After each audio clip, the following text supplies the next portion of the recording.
Assalamualaikum warahmatullahi wabarakatuh. Nama saya Adila Mutia Khairani dari 12 IPA 2. Saya di sini akan menjelaskan teks cerita sejarah. Teks cerita sejarah adalah naskah cerita atau narasi rekaan yang mengandung unsur-unsur sejarah. Dalam teks sejarah ada beberapa unsur nyata, misalnya tokoh, nama tempat, dan peristiwa. Namun dalam teks cerita sejarah terdapat pula cerita yang sifatnya rekaan, misalnya mitos-mitos asal-usul negeri, mitos kedatangan sebuah agama, dan mitos alegori. Jenis teks terbagi dua, yaitu teks cerita sejarah berdasarkan fakta.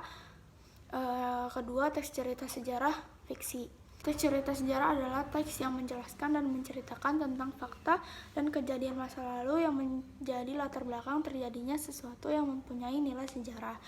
Teks cerita sejarah fiksi. Cerita sejarah fiksi pada dasarnya adalah kisah fiksi atau rekaan pengarang namun yang diinspirasi dari sejarah. Struktur teks cerita sejarah ada 6. Yang pertama ada orientasi, pengungkapan peristiwa, menuju konflik, puncak konflik, penyelesaian, koda. Orientasi pada bagian ini berisi tentang pengenalan atau pembukaan dari teks cerita sejarah. Kedua, pengungkapan peristiwa. Bagian ini mengungkapkan peristiwa atau kejadian awal berpotensi menimbulkan berbagai masalah, pertentangan, atau kesukaran yang menghadang tokoh, terutama tokoh utama. Ketiga, menuju konflik. Di sini terjadi peningkatan masalah, pertikaian, atau peristiwa lainnya yang menyebabkan kesukaran tokoh ikut meningkat pula. Keempat, puncak konflik merupakan bagian yang paling mendebarkan, menghebohkan, dan memuncak dari masalah, pertikaian, atau peristiwa lainnya yang dihadapi oleh para tokohnya. Kelima, penyelesaian. Jika tidak diikuti oleh koda, biasanya bagian ini adalah akhir dari cerita ending, yang berisi pengungkapan bagaimana tokoh utama dan tokoh lainnya menyelesaikan berbagai masalah yang menimpanya. Terus keenam, ada koda. Koda merupakan komentar yang membahas kembali isi semua peristiwa, perilaku tokoh yang terlibat. Terkadang bagian ini memberikan interpretasi amanat tetapi tidak disarankan. Sekarang saya akan menjelaskan fungsi teks sejarah.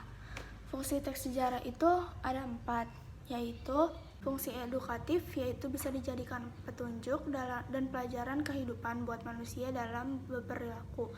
Kedua, fungsi rekreatif, yaitu bisa memberikan rasa gembira dan senang kepada si pembaca tersebut. Ketiga, fungsi inspiratif, yaitu bisa memberikan inspirasi, imajinasi, kreativitas buat berlangsungan hidup lebih baik lagi. Keempat, fungsi instruktif, yaitu sebagai alat bantu dalam pembelajaran.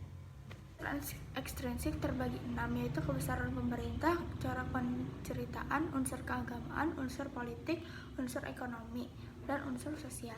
Kebesaran pemerintah yaitu teks cerita sejarah yang lahir di istana dan dikarang oleh penulis golongan istana yang mempunyai daya kreatif tinggi untuk merangkam kebesaran, ketinggian, dan gemilangan pemerintah.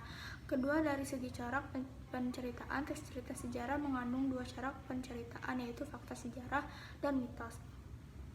Unsur keagamaan dalam teks cerita sejarah, unsur agama sangat kuat. Misalnya manusia, banyak sejarah yang merujuk tentang perkembangan agama di Indonesia.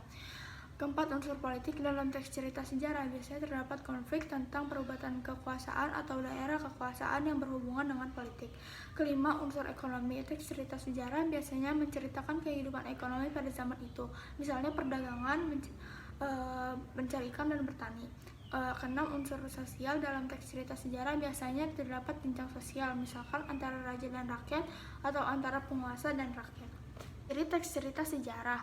Adapun ciri-ciri yang dimiliki oleh teks cerita sejarah diantaranya: pertama, disajikan secara kronologis atau urutan peristiwa atau urutan kejadian. Kedua, bentuk teks cerita ulang. Ketiga, struktur teksnya orientasi, urutan peristiwa, reorientasi. Dan keempat, ada sering menggunakan konjugasi temporal.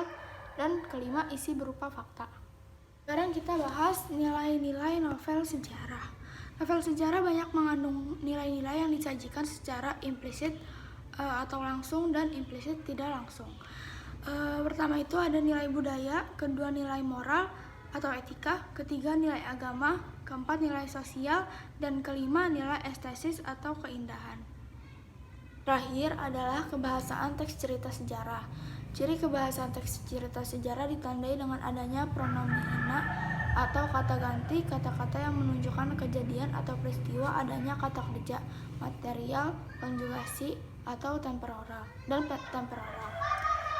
Pertama adalah pronomina adalah kata ganti, merupakan kata yang digunakan untuk menggantikan benda dan menamai seseorang atau sesuatu secara tidak langsung. Kedua ada frasa, merupakan kata yang menunjukkan kejadian atau peristiwa, waktu, dan tempat. Ketiga ada verba material, adalah kata yang digunakan untuk menunjukkan suatu aktivitas yang menggunakan fisik dalam melakukannya, misalnya membaca, melempar, mendorong, dan lainnya. Keempat ada konjugasi temporal, berguna untuk menata urutan-urutan peristiwa yang diceritakan. Teks cerita sejarah banyak memanfaatkan konjugasi temporal.